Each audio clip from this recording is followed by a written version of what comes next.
She is a narrated fiction story created for discussion and entertainment purposes. Hi, welcome to our channel where we share the most intriguing stories. When a former counterintelligence agent retreats to the mountains for peace, he finds himself in a silent war with the most unlikely enemy, the local HOA. What begins as a quiet life soon spirals into forged documents, surveillance, and a battle for freedom on his own land. They say the best part of leaving the government is becoming invisible. I believed that. Hell, I built my entire post-service life around that idea. After 15 years working counterintelligence under the Department of Homeland Security, I didn't just crave privacy, I required it. Not the kind where you move into some gated community and wave at your neighbors across chemically perfected lawns. I wanted real silence, isolation. I wanted to step out on my porch and hear nothing but wind through pine and the crunch of elk hooves in the underbrush. That's why I bought the property up in the Colorado mountains, a solid mile outside the HOA managed haven of Aspen Crest. They called it a model mountain community. I called it a prison with Christmas lights. Their bylaws were thicker than the federal wiretap manual and twice as fascist. But my land, my home, it was grandfathered out. Separate lot. No HOA jurisdiction, not a single clause. I spent 6 months researching that before I even stepped onto the soil. I had topographic maps, title history, boundary surveys. Hell, I even tracked down the original subdivision maps in the county archives to confirm I wouldn't wake up one day to a committee telling me to repaint my mailbox beige. The cabin wasn't much when I got it. Cedar boards worn gray with time, a roof that sounded like a drumline every time it rained, and more spiders than I cared to count. But it was mine. I reinforced the perimeter fence, wired up a custom security grid, and redid the interior by hand. No contractors, no inspectors, just me, a crowbar, and a lot of bourbon-fueled weekends. The first few months were everything I wanted. No meetings, no neighbors, no HOA newsletters threatening fines for non-compliant shrub shape. Just stars, snow, and peace. Until the letter showed up. It came in a glossy envelope. Heavy stock, no postage, just the HOA logo embossed in gold like they were the Vatican. I almost didn't open it, but curiosity got the better of me. Inside, an invitation to join Aspen Crest HOA. Invitation my ass. The tone was pure passive-aggressive venom disguised in serif font. We welcome the opportunity to include your property in our shared vision of aesthetic harmony and collective responsibility. It reeked of forced smiles and suburban tyranny. I tossed it straight into the wood stove. A week later, another envelope, bigger. This one included a full integration proposal, 15 pages of mandatory upgrades, including repainting my cabin to match HOA pallet regulations, earth tones only, installing matching shutters, removing my satellite dish, apparently visual. Pollution, and, my personal favorite, replacing my perimeter fence with HOA-approved pickets. They wanted me to swap solid wood and electric deterrents for something a golden retriever could hop over. I didn't toss this one. I scanned every page, passed it to my lawyer, and sent back a formal response. Certified mail. No ambiguity. I am not, and have never been, a member of the Aspen Crest Homeowners Association. My property lies outside the recorded jurisdiction of your governance, as confirmed by both county land records and legal precedent. Any further attempts to enforce HOA guidelines on my private land will be treated as harassment. Do not contact me again. Do not step onto my land. You are not welcome. I made sure to CC the county assessor's office and attach my property boundary maps for good measure. After that, silence. But not peace. 2 days later, I noticed a brand new camera had been mounted on a power pole near the road, pointed directly at my gate, the kind you don't buy at Home Depot. I checked the feed from my perimeter system. Sure enough, a dark SUV was parked off the shoulder every afternoon like clockwork. Engine running, same tinted windows, different plates each time. I didn't panic. I'd seen worse surveillance setups when I was pulling intel on cartel compounds. I just expanded my motion sensor range and rotated frequencies on my scrambler. Still, it pissed me off. Then came the casual encounters. Dog walkers who didn't own dogs. Joggers without sweat. Kids cutting through, even though there was no path to cut to. They'd drift close to the property line, sometimes step over, pretending not to see the clearly posted private property signs. Always with phones out. Always recording. I started logging every incident. Plate numbers, faces, timestamps. I wasn't about to let this turn into some HOA crusade against non-compliant architecture. I'd lived through federal-level bullshit. These people were amateurs, but that didn't make them less dangerous, just more entitled. Still, I kept it cold, quiet, professional, until one early morning, one freezing, miserable Colorado morning, they crossed the line completely. But that's another chapter. It was 5:30 in the damn morning when the doorbell rang. Not the kind of time normal people visit. Not even the kind of time you expect someone lost, desperate, or bleeding to show up. This was the kind of hour reserved for raccoons, drunk exes, and apparently the HOA. The bell didn't just ring, it hammered. Long, insistent buzzes, one after another, like someone wanted to break my door with pure determination. I rolled out of bed still half asleep, stepped into my boots, grabbed the Glock from the bedside safe, and checked the security feed from my phone. 2 people stood on my porch. They wore navy blue jackets with the Aspen Crest HOA logo stitched over the chest like they were from some federal agency. One held a clipboard. The other had a shoulder-mounted camera pointed directly at my door. Both were middle-aged, stone-faced, and looked like they'd just been pulled from a casting call for unpaid HOA Gestapo. I opened the door, but kept the screen locked. "You're trespassing," I said flatly, voice like gravel. "And you've got 10 seconds to explain before you're on police record for it." Clipboard guy stepped forward. "Sir, we're here to conduct a compliance inspection on behalf of the Aspen Crest Homeowners Association." I blinked at him. "You're on my property," I said, "which is not under your jurisdiction, and you're not getting in." Camera guy didn't even flinch. He zoomed in, filming through the screen. Clipboard tried the bureaucratic tone. "Under subsection 5.2 of the Community Integration Act, any abutting property—" "Stop!" I snapped. "There is no such act. This isn't a movie. You're not agents. You have no authority here." Then came the kicker. Without a word, camera guy lowered his rig, pulled out a smartphone, and dialed. I watched as he turned away and calmly said, "Yes, 911. I'm with the Aspen Crest HOA. We're trying to conduct a lawful inspection, and the resident is refusing entry. We believe he may be hostile, possibly armed." I stared at him, incredulous. He glanced back at me with a smirk, like he'd just played his winning hand. I closed the door in his face and went full operational mode. Boots laced, body cam on. I activated every camera on my property, synced live feeds to the cloud, and started a separate audio recorder clipped to my collar. By the time I stepped outside, they were still on the porch, camera guy pretending to look afraid, as if I'd lunged out with a machete instead of a cease and desist letter. I stood calmly on my porch, both hands visible. "Police are coming, right?" I said. "Good, I'll wait with you. I've got coffee brewing." They didn't answer. 10 minutes later, 2 sheriff's deputies arrived. Lights off, slow approach, hands on belts. One of them, Deputy Lasky, I recognized from town. Good guy, level-headed. The other was new. "Morning," I said, keeping my tone friendly. "I'm Mark Venton. This is my land." These 2 showed up without invitation or warrant and claimed they had the right to enter. The HOA clowns immediately started talking over me, rapid-fire complaints about urgent compliance and community integrity. Lasky cut them off. "Slow down. Do you have a warrant?" Clipboard guy froze. "Well, no, but do you have any legal jurisdiction over this address?" Camera guy jumped in. "This property falls under HOA expansion guidelines adopted last year. We sent notice." "No," I said, stepping forward. "You sent unsolicited offers. I refused. You have no authority here. The property is outside HOA lines, as confirmed by County Land Office and the original plat." Lasky turned to me. "Do you have documentation?" "Better," I said. I pulled out my phone, opened the property map, and showed the GPS-linked boundary overlay. "Everything you need. This land was specifically excluded when the Aspen Crest subdivision was created. I can send the original documentation if you like." New deputy nodded. "Yeah, let's get that. We'll file a report either way." Lasky turned back to the HOA reps. "You're trespassing. There's no warrant. You called us under false pretenses. You're lucky he didn't press charges." Clipboard started to argue again, but Lasky shut it down with a look I knew well, the kind that said, "One more word and you'll be explaining this in cuffs." Camera guy took a step back.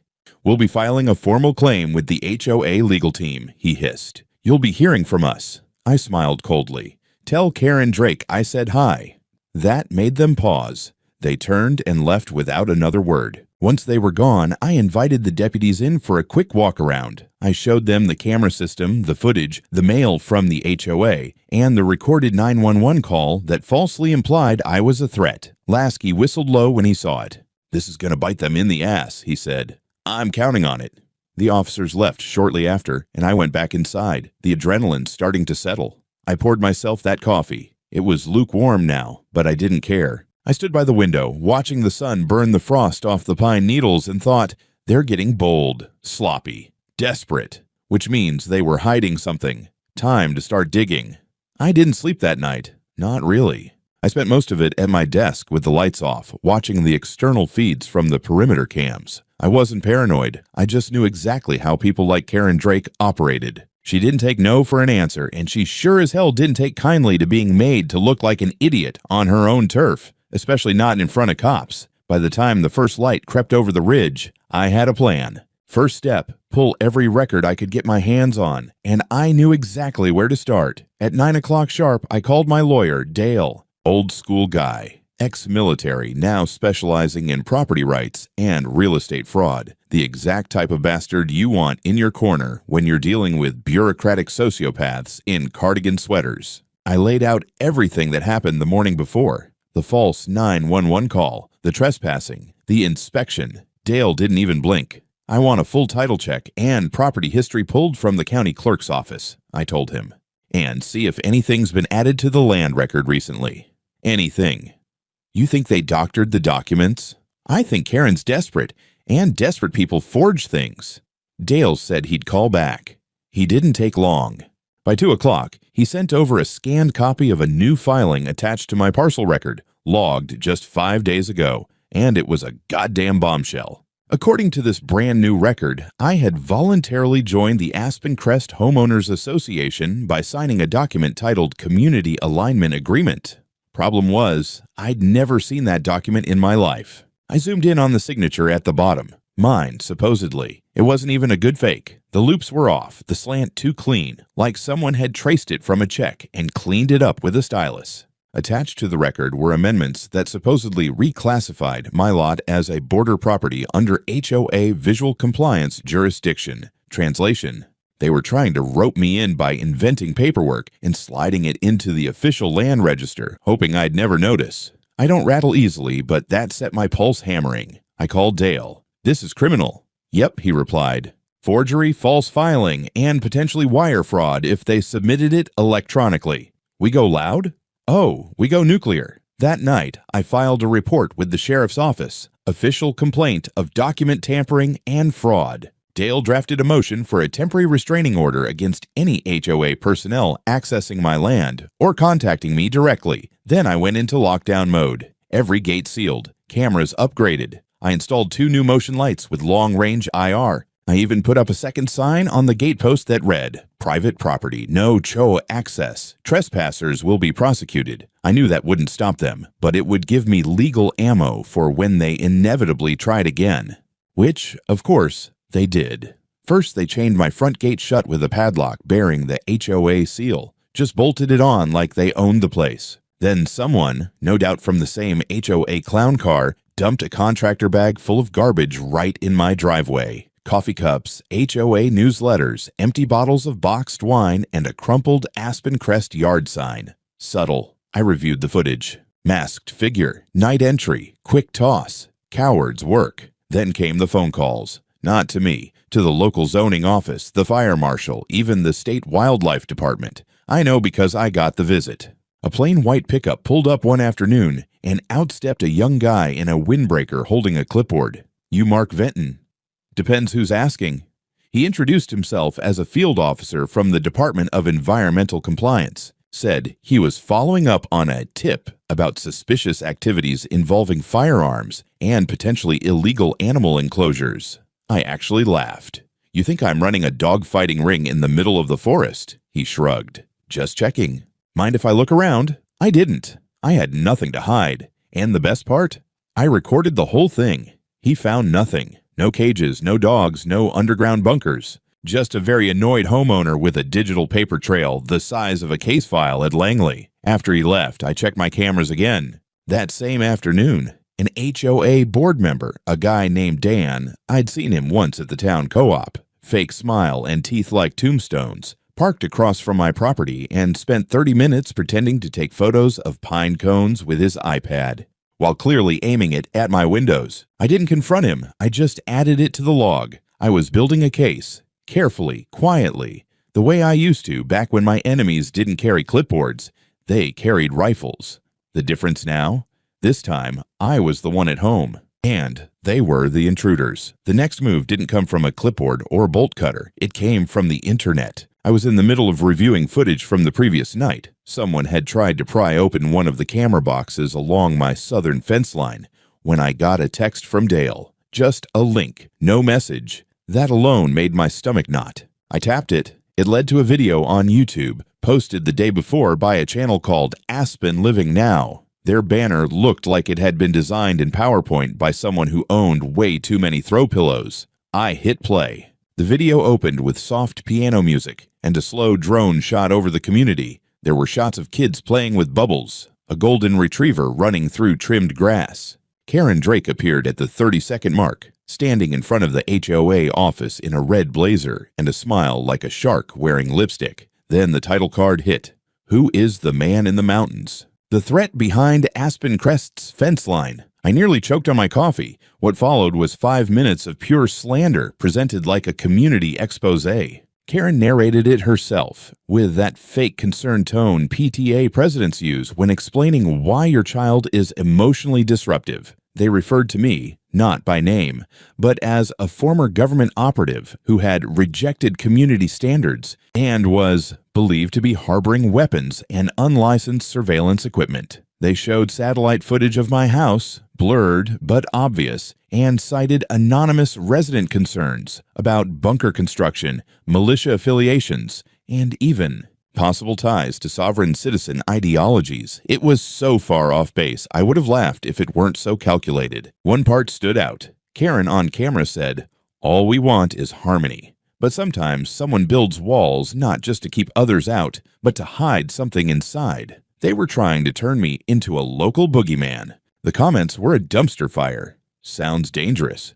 Why doesn't he just follow the rules like everyone else? Bet he's a prepper. Red flag. I felt the burn rise in my neck, not from shame, but from fury. This wasn't amateur hour anymore. This was character assassination, psychological warfare via clickbait. Dale called me 5 minutes later. We can hit them with a defamation suit, but that's a long road, and it'll just feed the narrative that you're a combative recluse. I don't need a lawsuit, I said. I need a damn spotlight. That night, I made my own video. No drones, no piano. Just me in front of my property marker holding up the HOA documents, the forged ones, and the county land record overlays. I explained calmly that I was a private homeowner, legally outside HOA jurisdiction, and that the people behind the video were the same ones who had tried to break into my house and falsify my legal records. Then I dropped the hammer. I included clips from my security feed, the fake inspection at 5:30 a.m., the illegal padlock on my gate, the HOA board member photographing my house under the guise of birdwatching. I even played the 911 call from the morning they tried to force entry. I ended the video with a single sentence. I've dealt with drug cartels that were more subtle. Within 24 hours, my video had twice the views of Karen's. I started getting messages, first from locals, then from people outside the state, other homeowners, people who'd had their own HOA nightmares. A few even offered to help investigate. One guy in Nevada sent me a PDF of a case where a similar HOA had been federally dissolved for fraudulent expansion tactics. I saved it. Karen's video got quietly pulled 2 days later, but the war wasn't over, not even close. Because while the internet burned, she was already working on her next move. Not with cameras, with concrete. It started with a ribbon-cutting ceremony, a literal one. I was sipping my second cup of coffee on the deck when I heard it. Applause. Polite, plastic, the kind they rehearse in corporate seminars. I stepped out with my binoculars and scanned down the hill toward the edge of my property where the old service road curved into the pine. And there she was, Karen Drake, flanked by a small gathering of suburban sycophants and one guy in khakis holding a camera. She stood next to a freshly hammered wooden sign that read, "Aspen Crest Community Legacy Park, in honor of our veterans." I almost dropped my mug. Behind them was a makeshift path leading from the HOA's property directly onto mine, or damn close. There were stakes in the ground, neon twine stretched between them, and what looked like gravel poured in a line to mark a future trail. A wooden bench had already been installed, right on the border, except it wasn't the border, it was over it. They were building a park on my land, and they were hiding behind American flags and words like legacy and community. My phone buzzed with a county notification, Public Beautification Project approved by HOA Initiative 423B. I clicked through. There it was. A permit request filed under Minor Landscape Adjustment, sponsored by Aspen Crest HOA, claiming a strip of disputed easement access for a community park. The application included a satellite image with my property line conveniently moved about 15 feet north. These people had redrawn my land, and now they were planting flowers in it. I didn't storm down there. Not yet. Instead, I called Dale. "Tell me you're seeing this," I said. "I am," he replied. "I'm already drafting a cease and desist, but it gets worse." The zoning office flagged this as an HOA-approved community benefit project, which means they're trying to force municipal recognition. If it gets enough traction, it could be grandfathered into existence. The park would become real and permanent. Jesus. By the time I hung up, they were planting a goddamn sapling 10 feet from my fence line. A kid was helping. Of course, there was a kid. A camera panned slowly across the scene like they were filming a campaign ad. That night, I checked the footage from my far side trail cam. Sure enough, the construction crew hadn't even come from the HOA side. They'd driven around from the access road, cut through a closed gate, and hauled the bench in through my backlot. Unauthorized entry. Again. I documented everything. Still photos, timestamps, GPS coordinates. Then I pulled the nuclear option. I filed for a temporary injunction in county court, citing unlawful occupation of private land, misappropriation of property for public use, and attempted fraudulent annexation under the guise of community service. And then I went public. I uploaded another video. This time, no commentary, just security footage. Aerial overlays showing the real property lines, side-by-side comparisons between the official survey and the doctored permit application. Then footage of HOA members cheerfully cutting ribbons, planting flags, and setting foot a full 20 feet onto my deeded land. I ended the video with a single sentence superimposed on a black screen. "This isn't community. This is conquest." The response was swift. Locals started asking questions. HOA members, the quieter ones, began distancing themselves. Someone anonymously emailed me a PDF, internal HOA minutes discussing strategic community expansion using legacy projects. I couldn't prove it was real, but it looked damn legit. 3 days later, a representative from the county planning office came out with 2 surveyors. I met them at the edge of the lot with a stack of maps and a GoPro running the whole time. The verdict? My land. Fully, clearly, no ambiguity. The park was ordered shut down immediately. Construction halted, bench removed, sign dismantled. The tree, still there for now. I left it. It wasn't the tree's fault. Karen, of course, didn't take it lying down. That same week, a petition started circulating in Aspen Crest titled "Preserve Our Park, Protect Our Values." The intro paragraph, "One man's paranoia shouldn't erase the hopes of a community." That's when I knew she wasn't done. She was just getting creative. I don't know what finally broke me. The fake ribbon cutting, the garbage dumping, the dog shit petitions. But something snapped. The gloves were off. I was done reacting. It was time to strike back. Not with drama, not with threats, but with paperwork. Weaponized, sharpened, and aimed straight at the heart of the beast. Money. Dale and I started digging, not just into my case, but into HOA Aspen Crest itself. He subpoenaed their financial statements, or what passed for them, through a discovery motion tied to our injunction case. Took some lawyering, some persistence, and a clerk with a grudge against HOA abuse. But after a week, we got them. I expected red tape. What I didn't expect was a full-blown circus of fiscal malpractice. The HOA books were a mess. Funds shuffled between multiple accounts, one listed as operating expenses, another as community improvement trust, and a third not reported anywhere publicly. Under the name Aspen Enrichment Initiative. It wasn't on any of their member-facing reports, but money flowed into it regularly. 5, 10, sometimes $15,000 a month. I cross-checked transactions. One caught my eye, a payment of $7,000 to a consultant with no listed company name. The memo line read, Community Compliance Optimization. Dale ran the ESN. It belonged to Karen Drake herself. This wasn't just sketchy, it was fraud. But we needed more than numbers. We needed something explosive, tangible. So I reached out to an old contact, Jack Harlow, former IRS auditor turned freelance watchdog. The man had the personality of a thumb drive and the instincts of a bloodhound. I sent him everything we had. 3 days later, Jack called me at 6 in the morning. No pleasantries. They're filing tax returns as a 501. You know what that means? Nonprofit, civic league, I said. Right. Except they're also collecting voluntary HOA dues and pocketing consulting fees, funneling them into undeclared disbursements. That's private inurement. If they're using nonprofit status to enrich board members, it's felony level. He paused. You want me to report this to the IRS whistleblower unit? Yes, I said, and I want the state HOA regulatory board notified too. He chuckled. You're not playing around. No, I said. I'm done playing. We filed 2 reports, one federal, one state level, citing suspected tax fraud, conflict of interest, and false filing of exempt status. I attached a full report, annotated bank activity, scanned copies of checks, and minutes from HOA meetings where special funds were discussed with conveniently no paper trail. Then we waited.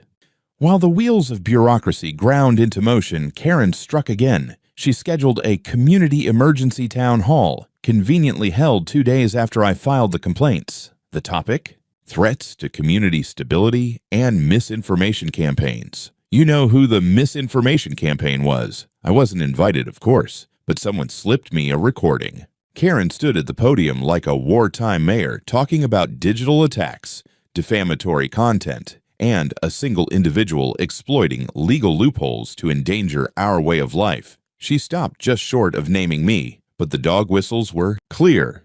Worse, she brought a guest speaker, a young attorney from Denver who spewed nonsense about border jurisdiction elasticity and community cohesion overrides. It was all gibberish, untested theories that wouldn't hold up in traffic court, but the crowd ate it up.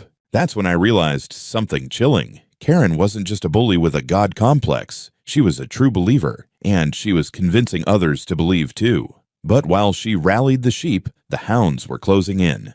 Jack emailed me late that week. IRS opened a case. Preliminary investigation pending. The state HOA regulatory board acknowledged our complaint and issued an inquiry demand to the Aspen Crest board for all financial records from the past 5 years. Karen had no idea, not yet, but she would, because this wasn't just about me anymore. It was about showing everyone else that you don't get to rewrite laws and call it community spirit. And the only thing louder than her fake town halls was the sound of an audit kicking in her front door. The knock came at exactly 9:03 in the morning.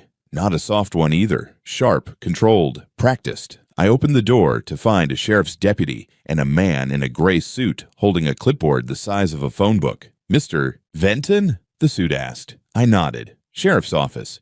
We have a warrant for search and seizure at the Aspen Crest HOA office and its auxiliary property. Based on documentation you and your counsel submitted. I stepped aside and smiled. Need coffee? He didn't. An hour later, I was parked in the lot across from the pristine faux colonial structure that served as Aspen Crest's HQ.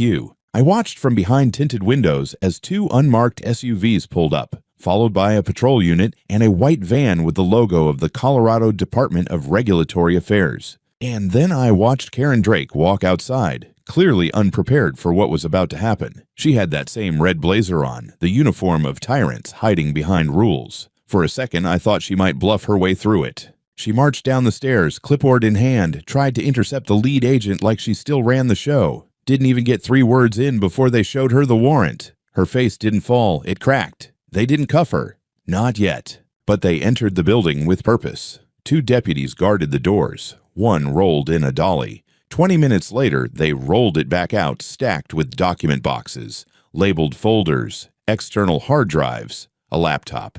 A banker's box with petitions scrawled across the side. I couldn't hear her voice from where I sat, but I could tell she was panicking, pacing, gesturing wildly. One agent calmly took notes while another reviewed papers right in front of her, red pen in hand. Then something strange happened. A man emerged from the building holding what looked like a template kit. Blank forms already filled with generic homeowner information, not signed, but pre-filled with names, addresses, and declarations of voluntary HOA participation. I recognized the formatting. It was the same type of form they'd used to rope me in. Only now they had dozens of them, maybe hundreds. I got out of the truck and walked up to the edge of the sidewalk, stayed behind the barrier. Just watched. Karen finally saw me. She stopped talking. Her lips moved, forming words. Something between, "You son of a bitch," and, "This isn't over." I didn't say a word. Then came the moment. An officer stepped outside holding a body cam tablet, displaying footage. I didn't get to see it, but Karen did, and I saw her whole posture collapse. Shoulders slumped, arms dropped. She looked suddenly smaller. Another man, plain clothes, state badge, handed her a folder. She opened it, skimmed, closed it again. Then came the cuffs. Not tight, not dramatic, but unmistakable. Karen Drake, president of the Aspen Crest Homeowners Association, queen of fraudulent compliance, was placed under arrest. Charge list? Still forming, but I had a good guess.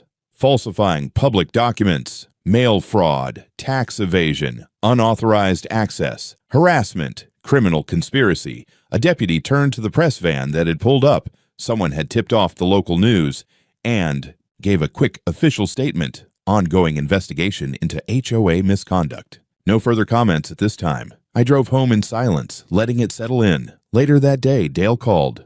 They also found a video, he said. Oh, one of the compliance officers, the guy who called 911 on you, was caught in a recorded training session. Karen instructing staff to assert entry confidently, even without legal authority. Said homeowners would usually cave if you cite visual cohesion doctrine. I whistled. Jesus. Want the cherry on top? Dale asked. Hit me. She tried to transfer money out of the slush fund this morning. IRS flagged it in real time. That's when the federal case activated. They're rolling this up to a grand jury. Karen wasn't the only one going down. 2 board members had already turned. One claimed they were just following her lead. Another said he didn't even know the documents were fake. He thought it was standard HOA stuff. Cowards. Every one of them. But it didn't matter, because the house of cards had collapsed. And I hadn't just pulled one. I'd lit the damn deck on fire. It took nearly 6 months for the dust to settle. Longer than I expected, shorter than Karen deserved. The trial started in federal court in Denver, with Karen Drake front and center in a navy suit that looked 2 sizes too big, and a face that looked 5 years older. The charges stuck. Every single one. Fraud, forgery, harassment, wire fraud, and misuse of nonprofit funds. It wasn't just a slap on the wrist. It was a 13-year sentence in federal prison, no parole for the first 7. 2 of her board members got 6 apiece for conspiracy and accessory to fraud. The so-called compliance inspectors pled out early and got probation with conditions, including mandatory community service and a permanent ban from holding positions in any HOA. Ever. The Aspen Crest HOA didn't survive. The state stepped in with a formal dissolution order. Turns out Karen had been operating without valid board elections for almost 3 years, using intimidation to block anyone from running against her. When the membership learned the truth, the last board resigned en masse. Aspen Crest, as an HOA, was no more. The residents would have to manage their affairs through a newly formed neighborhood council, one that operated under state supervision with transparency laws enforced by the same regulators who once ignored them. They sent me a letter of apology. I burned it. What I didn't burn was the check. $730,000 in damages, pain and suffering, legal reimbursement, and 1 extra line item, privacy breach and unauthorized property use. I used the money to upgrade the property again. Reinforced perimeter fencing, new surveillance nodes, drone alerts, and I bought the adjacent 5 acres just to make sure no one could ever expand again. The first thing I did was put up a new gate sign, steel engraved, private property, no HOA. Trespassers will be sued into oblivion. I kept it classy. There were some unexpected ripple effects too. A local journalist picked up the story and ran it as an expose. The HOA that went too far. It went viral. Then a national podcast featured it in a 5-part series. I had to decline interviews more times than I can count. They wanted the ex-Fed versus the HOA Queen narrative. I gave them silence. Other homeowners reached out, dozens, from Colorado, from Nevada, even as far as Florida. People who'd been forced into HOA arrangements, scammed, lied to, threatened, some with worse stories than mine, some who had lost homes, families, reputations. I gave them copies of every document I could legally share. You'd be surprised how much you can teach someone with a 3-page affidavit and a red pen. One guy in Texas told me my case helped him get his own fake deed voided. Another woman in Arizona used my filings to push her case through state court, and won. I never intended to start a movement, but the fire spreads on its own. As for me, I wake up early, but not because someone's pounding at my door. It's the birds now, or sometimes just the wind cutting through the pines. I still walk the perimeter once a day. Habit, muscle memory. But these days, it's just peace, not surveillance. Sometimes I stop at that little tree they planted, the one from the fake legacy park. I left it there, grew into something decent despite the bullshit that brought it here. I figure it's a reminder. You plant lies long enough, they'll get ripped out by the root.